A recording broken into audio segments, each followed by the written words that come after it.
Hello students, next हम discuss करेंगे exercise 9.3 के लिए क्वेश्चन नंबर 12। क्या कह रहा है? A die is thrown 5 times, find the probability that an odd number will return up.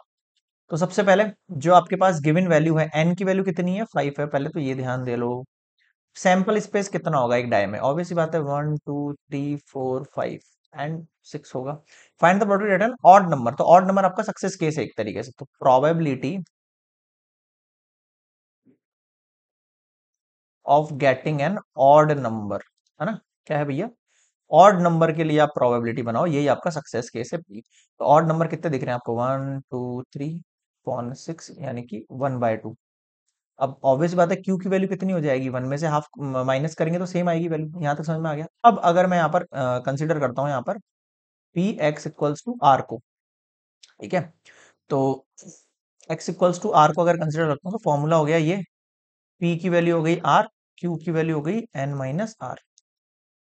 N की वैल्यू कितनी है अपने पास? 5 है। सी आर, पी की वैल्यू कितनी है? हाफ की पावर आर, क्यू की वैल्यू है हाफ, एन की वैल्यू कितनी है आपके पास? 5 माइनस आर। सेम बेस पे पावर ऐड हो जाएगा, 5 प्लस 5 माइनस आर, आर से आर चला गया, कितनी वैल्यू बची? 5 सी आर और हाफ की पावर 5। यानी अपन को पूरा फोकस अब इस वैल्यू पे रखना है, इस फॉर्म पे रखना है। इसमें वैल्यू रखते जाओ, आंसर बनते जाएंगे। कैसे? देखो,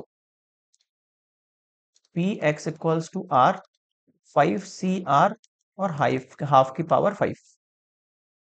ठीक है। अब देखो फर्स्ट केस क्या कह रहा है। एग्जैक्टली अगर 3 टाइम्स हो, अगर एग्जैक्टली आपकी वैल्यू 3 टाइम्स हो, तो आंसर क्या आएगा? सी आर की जगह 3, 1/2 की power 5, 5 factorial, 3 factorial, 2 factorial multiply 1/2 की power 5, 5 multiply 4 multiply 3 factorial, 3 factorial multiply 2 1/2 की पावर, ये और ये मिलके टोटल 6 हो जाएंगे। नेक्स्ट स्लाइड पे लिखूंगा अभी।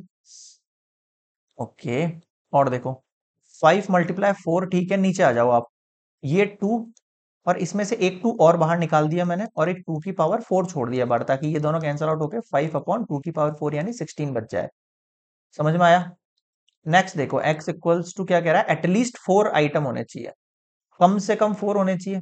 ज्यादा से ज्यादा कितने भी चलेंगे, तो ऐसे लिखूंगा, कम से कम 4, ज्यादा से ज्यादा कितने भी। तो इसका मतलब x इक्वल्स टू 4 भी कंसिडर होगा और x इक्वल्स टू 5 भी कंसिडर होगा। नेक्स्ट स्लाइड पे आना पड़ेगा इसके लिए अपन को। सेकंड वाला नेक्स्ट स्लाइड पर रखता हूँ ना। एटलीस्ट 4 आइटम, कम से कम 4, ज्यादा ज्यादा कितने भी। अब ज्यादा ज्यादा कितने हो सकते हैं? 4 होंगे और 5 होंगे, क्योंकि मैक्स हमारे पास कितना है? 5 ही है। अब इसमें वैल्यू रखो वही वाली जो पीछे रखी, 5 सी आर की वैल्यू 4, 1/2 की पावर 5, 5 सी 5 हाफ की पावर 5। इसमें हम हाफ की पावर 5 कॉमन ले लें, 5 सी 4 बचा, 5 सी 5 बचा, 1/2 की पावर 5 मल्टीप्लाई, इसको सॉल्व करें, 5 फैक्टोरियल, 4 फैक्टोरियल, 1 फैक्टोरियल, इसकी वैल्यू तो 1 हो ही जानी है। 1/2 की power 5, 5 multiply 4 factorial upon 4 factorial plus 1, 5 plus 1 कितना हो गया? 6। तो 6/2 की पावर 5। इसमें से भी अपन एक निकाल सकते हैं वैल्यू, यहां लिख देता हूं मैं। 2 मल्टीप्लाई 3, 2 की पावर 4 मल्टीप्लाई 2, 2 से 2 कैंसिल आउट हो गया, 3/2 की पावर 4 यानी 16। बताओ समझ में आया क्या? ठीक है। थर्ड वाला केस देखो, ये सेकंड केस है। थर्ड केस पर आओ। मिनिमम 3 टाइम, मिनिमम नहीं होगा ये, मैक्सिमम होगा ये, है ना? सही कर लेना, मिसप्रिंट हो रहा है थोड़ा। मैक्सिमम यानी कि x की वैल्यू जो है ज्यादा से ज्यादा 3 है, तो कम से कम कितनी भी हो सकती है? तो कम से कम कितनी होगी? 0 होगी, 1 होगी, 2 होगी और 3 होगी। 0 1 2 3, है ना? यहां तक होगी। बट ये सारी वैल्यूज निकालने से अच्छा है हम 1 में से माइनस कर दें x इक्वल्स टू 4 और x इक्वल्स टू 5 वाली वैल्यूज के सम को। कर सकते हैं ना? हाँ। अब इस 4 और 5 वैल्यू अभी अभी अपने पीछे निकाली है, देखो 4 और 5 अभी निकाली है अपने, 3/16। समझ रहे हो? तो इसमें से घटा के इसको माइनस कर लेते हैं।